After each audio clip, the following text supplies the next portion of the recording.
Hi there, I thought I would work out the fall midterm review, work out the odds for you. So number one, it says, what is I to the 128th? Well, before we get started with number one, let's just review what I is. And so we know that the square root of -1 is actually what I is. It's an imaginary number. So if I have I squared, that answer is going to be -1 because I have the square root of -1 times the square root of -1 is -1. And then I have I cubed is going to end up being -I because I multiply -1 times I.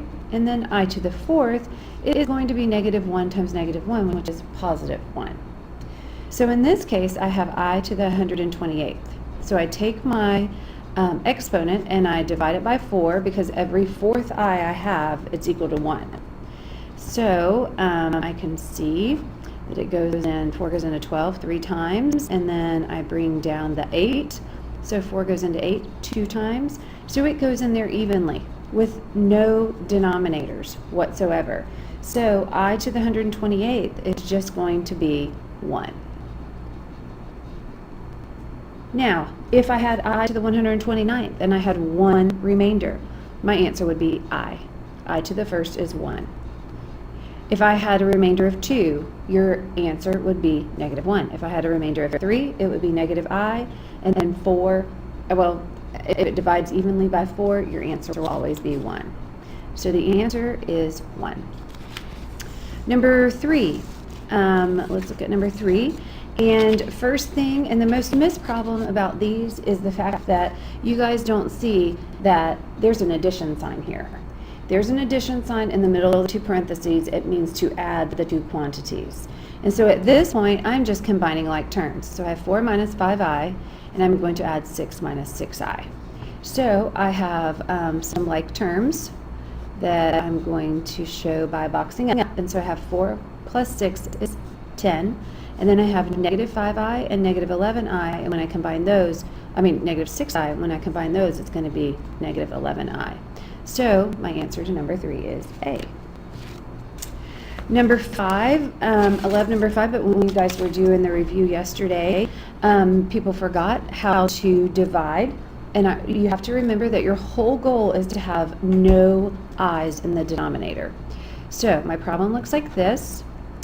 And to eliminate that middle term, which will eliminate the I, because if I have I squared, I can plug in -I, I can multiply both the numerator and the denominator by the conjugate of the denominator. So I keep my 7, but instead of having -10i, I have +10i. So at this point, I can just FOIL these two. So I have to FOIL my numerator, and then I have to FOIL my denominator. So I'm going to end up with -49 in my numerator, and then I have -70i, and then I have +7i, and then I have +10i squared. So that's the numerator. Then in my denominator, I end up with 49 minus 70i plus 70i, and then minus 100i squared. So I've accomplished my goal. These two are going to cancel out in my denominator. So my numerator, I'm going to start simplifying. I just bring down the -49. It's going to be -63i because I want to combine -70 and +7. But in this case, I'm going to plug in -1 for I squared. And then 49, and then minus 100, and then -1 for I squared. So then I can say -49 minus 63i minus 10 divided by 49 plus 100. So whenever I combine my two -49 and -10, it's -59 minus 63i over 149. So my answer to this one is going to be A. Yes, A. Number 7. Looking at number 7, we can see that it says solve by using the quadratic formula. So the first thing we have to remember is the quadratic formula is the opposite of b, plus or minus b squared minus 4 times a times c divided by 2a. So in this case, I just identify a is equal to 7, b is equal to -2, and c is equal to -3. So the opposite of b is going to be 2 plus or minus the square root of negative 2 squared, which is 4, but I'm just going to write it out so you can see, minus 4 times a times c, divided by 2 times a. So continuing to simplify, I have 2 plus or minus 4, and then I have negative 28 times negative 3. So 28 times 3 is going to be 84. So it's going to be plus 84 and divided by 14. So at this point, I have 2 plus or minus the square root of 88 divided by 14. So I have 88, and I'm going to do the factor tree, and it's going to be 2 and 44, 2 and 22, 2 and 11. And at this point, I can see that I have a pair of 2's, so I'm going to bring out the pair of 2's. So I have 2 plus or minus 2, and what's left underneath is 2 times 11. So it's 22 divided by 14. Now, a lot of you came up with this answer, but it's not the answer yet because I can still simplify. So I can simplify, I can divide by 2 here, it becomes 1. Divide by 2 there, it becomes 1. I leave the radical alone. I've already divided that term by 2. And 7 becomes my denominator. So it's 1 plus or minus the square root of 22 divided by 7. And that should be your final answer, which is B. Moving on along to number 9. You can see that this has to do with our exponent rules. And our exponent rules are, we'll just review those quickly, that if I multiply two variables together that have different exponents, I end up being able to just add the exponents. Because I have 1x times x times x times x times x, which is equal to x to the 5th. If I am taking a power to a power, I'm going to multiply these two. So that would be x to the 8th. And then if I divide x to the 4th times x to the 3rd, I'm going to subtract the powers of my exponents. So, knowing those rules, we can look at number 9. And it says to simplify, to the negative 1. And I see that I have 2 whole numbers, so I just multiply them together. So 3 times 2 is 6. Times, there are no more u's, so it's just u. And then times, at this point, I have v to the 1 times v to the negative 1. So I'm just going to add those exponents, and it ends up being v to the 0. So v to the 0 is equal to 1. So my final answer is 6u.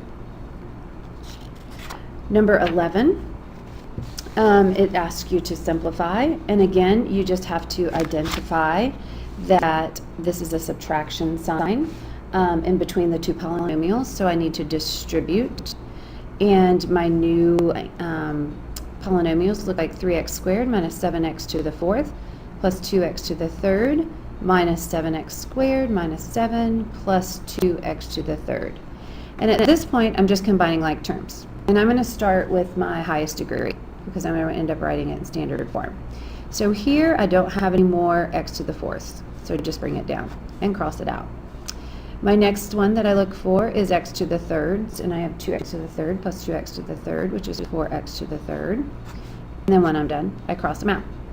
And then I have 3x squared and negative 7x squared, and when I combine those, it's negative 4x squared. And I cross those out, and minus 7. So simplified is going to be C. Number 13. It says to divide a polynomial by a binomial. So we go back to our synthetic division. And I know that the binomial is k plus 3. So I have to solve what k is equal to, and a root would be negative 3 if it was a root. So I'm going to synthetically divide by negative 3. My first coefficient is 1, second is 13, third is 35, and then 22. And I am not missing any of my terms. So bring down the 1, multiply by negative 3, bring down the 10, or combine and it's 10, negative 30, combine and it's 5, negative 15, and so I end up having negative 7 as a remainder. So looking at my original polynomial, it's k to the third. So I know that it's going to be 1 less, so it's going to be k squared. So 1k squared plus 10k plus 5, but in this case I have a remainder of 7, and my divisor is k plus 3. So this would be your final answer. K squared plus 10k plus 5 minus, plus 7 over k plus 3. When I combine this, for some reason I combined it as a negative. So your answer would be A. Number 14, it says under which set operate, nope, not doing number 14, we're just doing odds. So number 15. Number 15 says, I'm going to expand this, and so I'm going to have to use Pascal's triangle. So I have to write out Pascal's triangle because I don't remember that. 1, 4, 6, 4, 1. So I'm to the point where I need. This is the row that I need. So I know my first coefficient is 1 plus 4 plus 6 plus 4 plus 1. And then I look and I see this is my first term and that is my second term. So I'm going to start with y to the fourth, y to the third, y squared, y, and then this would be y to the 0, so I'm not going to write that.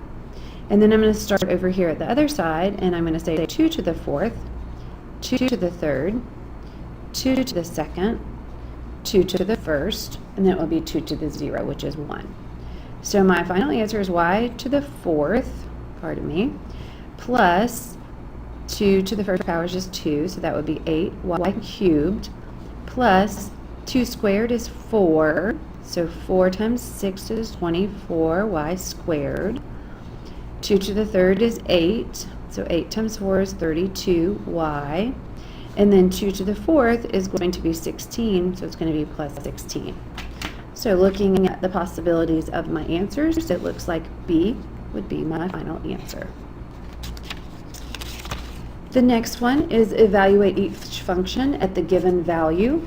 So I know I'm given that n is equal to negative 3. Plug it in. So at this point I have negative 3 times negative 3 cubed minus 8 times negative 3 squared plus 3 times negative 3 plus 5. And I just am doing an even one here. I'm off track here.